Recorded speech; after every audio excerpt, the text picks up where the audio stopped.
7 का एसएसटी में हिस्ट्री का है ना लेसन 2 यानी कि न्यू किंग्स एंड किंगडम्स, नए राजा और राज्य के बारे में जो पढ़ रहे हैं। पहले वीडियो में हमने पढ़ा था पाल के बारे में, प्रतिहार के बारे में, राजपूत के बारे में, त्रिदलीय संघर्ष और origin of new caste Rajput states के बारे में पढ़ा था। आज हम जो है ना इस वीडियो में पढ़ेंगे अराइवल ऑफ टर्क्स यानी कि तुर्कों का जो है ना आगमन, कॉज ऑफ इन्वेंशन, आक्रमण के क्या कारण थे। इसके बाद इम्पॉर्टेंट इन्वेंशन ऑफ महमूद का जो है ना, महमूद यानी कि महमूद गजनवी का जो है ना महत्वपूर्ण आक्रमण कौन था। इफेक्ट ऑफ इन्वेंशन यानी कि आक्रमण का क्या प्रभाव हुआ। इसके बाद पढ़ेंगे मोहम्मद गोरी के बारे में, और इसके बाद Mohammad Ghori as a empire builder, और मोहम्मद गोरी को जानेंगे कि वो साम्राज्य का निर्माता कैसे था। इसके बारे में हम पढ़ेंगे नॉर्थ इंडिया में रिलीजन, इकोनॉमी और सोसाइटी के बारे में। सबसे पहले हम फर्स्ट बिंदु यानी कि अराइवल ऑफ टर्क्स यानी कि तुर्कों के आगमन के बारे में पढ़ेंगे। Turk were mostly worshipper of natural forces यानी कि जो तुर्क थे वो जो है प्राकृतिक शक्तियों के उपासक थे, यानी कि उनकी वो पूजा करते थे। बहुत से तुर्क जो है ना मुस्लिम हो गए तथा इस्लाम का प्रचार एवं उसका रक्षा किया, और बाद में उनका विवाद जो है ना नॉन मुस्लिम तुर्क जो ट्राइब जातियाँ थी उनसे हो गया। मोहम्मद गजनी के राज्यारोहण के साथ एक नए अध्याय की शुरुआत हुई in the history of Islam. उसने सुल्तान की उपाधि धारण की। 1000 से लेकर 1026 के बीच उसने भारत पर जो है ना तकरीबन 17 बार आक्रमण किया। अब हम दूसरा बिंदु कॉज ऑफ इन्वेंशन यानी कि आक्रमण के क्या कारण रहे। महमूद एक मिलिट्री जीनियस था जिसका उद्देश्य था भारत को विजित करना नहीं बल्कि लूटना था। प्रत्येक बार वह आया, मंदिरों को लूटा एंड रूइंड द सिटी यानी कि शहर को जो है ना बर्बाद किया, और इसके अलावे उसने कोई भी छाप इस भारतीय इतिहास पर नहीं छोड़ी। महमूद के भारत पर आक्रमण का दूसरा जो है कारण जो है ना वो है इस्लाम का विस्तार। ऐसा कहा जाता है कि भारत पर आक्रमण का उसका उद्देश्य जो था वो धार्मिक नहीं था यानी कि रिलीजियस नहीं था, बल्कि वह धन प्राप्त करना चाहता था, और उस धन से यानी कि अपने क्षेत्र गजनी में जो है ना एक बड़ा और अस्थायी साम्राज्य की स्थापना करना चाहता था। उसने भारत में अपने साम्राज्य की स्थापना का प्रयास नहीं किया। अब हम तीसरा पॉइंट यानी कि इम्पोर्टेंट इन्वेंशन ऑफ महमूद यानी कि महमूद ने कौन कौन से जो है ना जो आक्रमण किए उसमें कौन कौन से जो महत्वपूर्ण थे उसके बारे में पढ़ेंगे।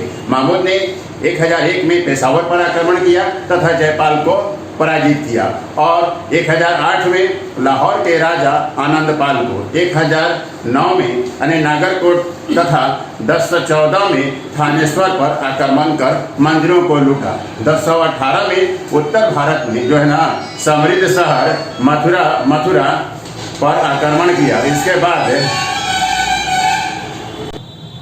मथुरा के बाद कनौज, कालिंजर तथा ग्वालियर पर जो है ना अपना नियंत्रण किया। सभी आक्रमणों में महत्वपूर्ण यानी कि जितने भी उसने आक्रमण किए उसमें सबसे इम्पोर्टेंट यानी कि महत्वपूर्ण जो था वो था सोमनाथ पर आक्रमण। सोमनाथ के मंदिर पर जो आक्रमण किया था वो उसका जो है ना सबसे महत्वपूर्ण जो है ना आक्रमण था। उस मंदिर में ऐसा माना जाता है कि 14 सोने के मीनार थी। गुजरात का राजा भीमदेव ने बिना प्रतिरोध यानी कि बिना उसका सामना किए ही वो भाग गया, और सामान्य जो जनता थी उसने जो है ना महमूद का जो है ना 3 दिनों तक प्रतिरोध किया यानी कि उसका सामना किया, और काफी रक्तपात के बाद यानी काफी खून खराबा हुआ। इसके बाद जो है ना महमूद जो है ना मंदिर में प्रवेश कर सका। एक अफेक्ट अब हम पढ़ेंगे अफेक्ट्स ऑफ इन्वेंशन यानी कि आक्रमण का क्या प्रभाव हुआ। यद्यपि मुस्लिम साम्राज्य की स्थापना भारत में महमूद के आक्रमण से नहीं हुई, लेकिन उसके आक्रमण से पंजाब, मुल्तान एवं कुछ दूसरे क्षेत्रों में भी इसका जो है ना साम्राज्य फैला। तुर्क साम्राज्य और भी कई क्षेत्रों में फैला। उनके आक्रमण के कारण कई मंदिर, मूर्तिकला तथा कृतियाँ जो है ना वो ध्वस्त हो गई, जैसे मथुरा, कनौज और सोमनाथ जो है ना पूरी तरह से बर्बाद हो गया। यहाँ से जो है ना उसने कई कलाकारों को अपने यहाँ ले गया और उनकी कलाकृतियों से उसने अपनी प्रतिष्ठा बढ़ाई तथा सेंट्रल एशिया में भारतीय संस्कृति से जो है ना अपने आप को समृद्ध किया। मोहम्मद के भारत में जो भी बर्बादी की, इसके बाद भी उसने कई भवन और मस्जिदों की भी रचना की। उसने गजनी में एक मस्जिद बनाई जिसका नाम था डूबी दुल्हन कहते हैं, तथा एक लाइब्रेरी तथा बंदिए सुल्तान नाम का एक म्यूजियम भी बनाया। वह विद्वान एवं कवियों का संरक्षक था। उसके दरबार में जो है ना कई विद्वान रहते थे, जैसे प्रसिद्ध इतिहासकार अल-बरूनी, कवि फिरदौसी, है ना, और फिलोसफर फारिकी रहते थे। अल-बरूनी ने तारीखे हिंद और फिरदौसी ने शाहनामा की रचना की। इसके सैनिक अभियान और जीत ने दिल्ली सल्तनत का जो है ना मार्ग प्रशस्त कर दिया, उसका रास्ता जो है ना उसने खोल दिया। किसका? दिल्ली सल्तनत के स्थापना की। वह दूरदर्शी राजनेता नहीं था, उसने भारत पे अपने साम्राज्य की स्थापना का प्रयास कभी नहीं किया। वह एक महान विजेता था, सेनापति, कला एवं साहित्य का संरक्षक था और वह न्यायप्रिय राजा था। अब हम पढ़ेंगे मोहम्मद गोरी। तो मोहम्मद गोरी जो है ना 1173 में गयासुद्दीन ने शहाबुद्दीन मोहम्मद गोरी को गजनी का जो है ना शासक नियुक्त किया। भारत की राजनीतिक स्थिति उस समय जो है ना अस्थिर थी। महमूद के अंतिम आक्रमण के समय यानी कि 1027 में लगभग 148 वर्ष के बाद जब प्रतिहारों का प्रभुत्व समाप्त हुआ, तब भारत में कोई राजा नहीं था और पूरा देश जो है ना कई छोटे छोटे राज्यों में बटा था जो आपस में ही हमेशा लड़ते रहते थे। गोरी ने सबसे पहले पंजाब को विजिट किया तथा दिल्ली एवं आगे अजमेर की ओर बढ़ा। अजमेर का शासक उस समय पृथ्वीराज थे। पृथ्वीराज जो थे वो गोरी की तरह ही एक्सपेनिस्ट थे। उन्होंने अपने नियंत्रण में सभी छोटे छोटे राजाओं को ही नहीं रखा, बल्कि महोबा के चंदेल राजा को भी रखा। पहला युद्ध दो मजबूत प्रतिद्वंदियों के बीच में लड़ा गया था। वो युद्ध हुआ था भटिंडा पर स्वामित्व के लिए, पृथ्वीराज और मोहम्मद गोरी के बीच में। लेकिन उस प्रथम यानी कि 1191 जिसे हम तराइन युद्ध के नाम से जानते हैं, उसमें जो है ना थानेश्वर के नजदीक पृथ्वीराज ने जो है ना मोहम्मद गोरी को पराजित किया था।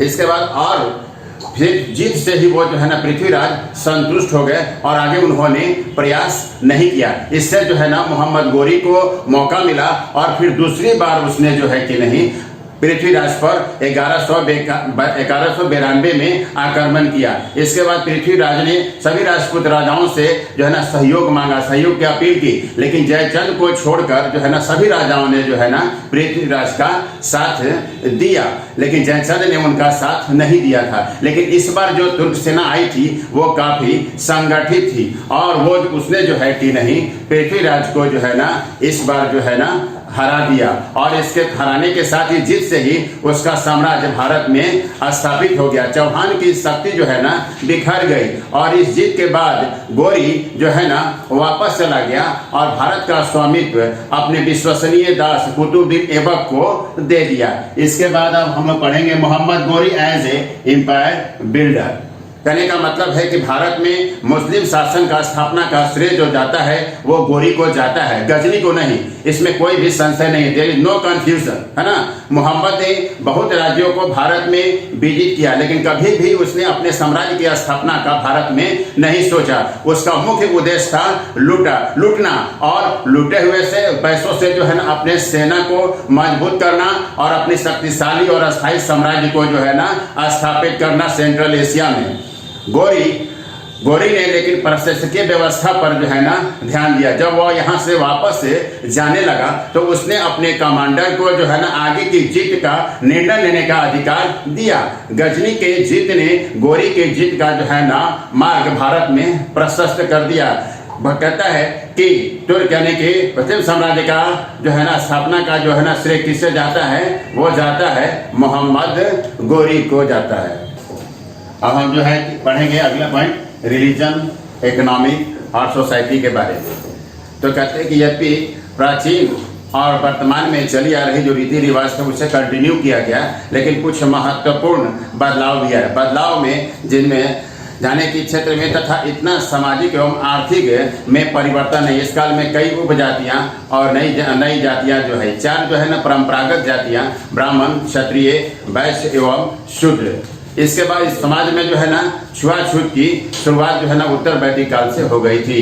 यानी कि यहाँ तक कि लोग खाना पीना, मिलना जुलना, पढ़ना, यहाँ तक कि उनकी जो छाया थी उनको भी ऐसा मानते थे कि प्रदूषित हो गए। स्त्रियों की स्थिति के बारे में इतिहासकारों में अलग अलग राय है। राजपूत उन्हें सम्मान करते थे तथा संकट के समय में साहस वो दिखाती थी। कुछ इतिहासकारों के अनुसार उनकी स्थिति जो है ना अच्छी नहीं थी। ऐसा माना जाता था कि वो आंख बंद कर अपने पति की सलाह को मानती थी, लेकिन रॉयल फैमिली में उनको जो है ना अपने पति को चुनने का अधिकार था, जिसे हम जो है स्वयंवर के नाम से जानते थे। कुछ उच्च फैमिली में जो है औरतों को संस्कृत एवं प्रकृति का भी ज्ञान था। ऐसा माना जाता है कि वो अपने पति की मृत्यु के बाद उनके साथ ही सती हो जाती थी। यानी कहने का मतलब है कि सती प्रथा भी जो मौजूद थी। लेकिन राजपूत में जो है ना जौहर प्रथा जो है ना काफी प्रचलित थी। जौहर क्या था? जब वे शत्रुओं से घिर जाती थी और अपने बचने की कोई उम्मीद नहीं उनको मालूम होती थी, तो वो सामूहिक रूप से अपने आप को जला लेती थी। इसे ही हम जो है ना जौहर कहते हैं। जब मुस्लिम कल्चर का प्रभाव हिंदू में पड़ा, उस समय जो है ना पुर्धा प्रथा की भी शुरुआत हो गई। अब हम रिलीजन है। तुर्की आक्रमण से भारत में कई धर्म जो है ना इस्लाम के संपर्क में आए और इसके बाद जैसे शक्तिशाली जो है ना बौद्ध जैन धर्म में जो है ना गिरावट आई, लेकिन दक्षिण में जैन जो है ना शक्तिशाली बना रहा। हिंदू संप्रदाय काफी लोकप्रिय हुआ इस काल में, जैसे शैव, वैष्णव और तंत्रिज्म इत्यादि। इस काल में जो थे ना विष्णु जो था वो लोकप्रिय देवता थे और वैष्णव संप्रदाय जो था ना पूरे भारत में फैला हुआ था। उस समय अवतार का जो विचार था, यानी कि अवतार के जो है ना विचार जो था असाधारण रूप से प्रसिद्ध थी। यह धर्म जो है ना उत्तर भारत में फैला था राम भक्ति के रूप में और कृष्ण भक्ति के रूप में। ऐसा माना जाता है कि राम और कृष्ण जो थे वो विष्णु के अवतार हैं। धर्म के क्षेत्र में तंत्रिज्म जो है ना ऊपर आया। कहता भारतीय विद्वानों के बीच में बुद्धिज्म जो है ना गुप्त के समय में उसका पतन हो गया था, लेकिन हर्ष के समय में यह मुख्य धर्म था। भारत में पश्चिमी भारत में विशेषकर जो है कि नहीं जैन एवं दक्षिणी भारत में भी काफी लोकप्रिय था तथा अपने वह शिखर पर पहुंचा। बहुत बड़ा जैन का इमेज जो श्रवण बेलगोला में है, इसका उदाहरण है किसके? जैन के फेम का। उससे इसके आगे जो है ना इकोनॉमी, भारतीय अर्थव्यवस्था में वह मूल से वह कृषि पर आधारित थी। अधिकांश लोग जो है ना गांव में रहते थे और अपनी जीविका जो है ना वो कृषि पर ही उनकी आधारित थी। सिंचाई का जो है कि नहीं पूरी तरह से जो है ना व्यवस्था किया था। बहुत से उद्योग जो है ना विकसित थे, लेकिन वो कृषि से भी रिलेटेड थे। वस्त्र उद्योग एक वरदान था। सूती कपड़ा जो है ना मुल्तान, कलिंग, बंगाल एवं मालवा में बनाया जाता था।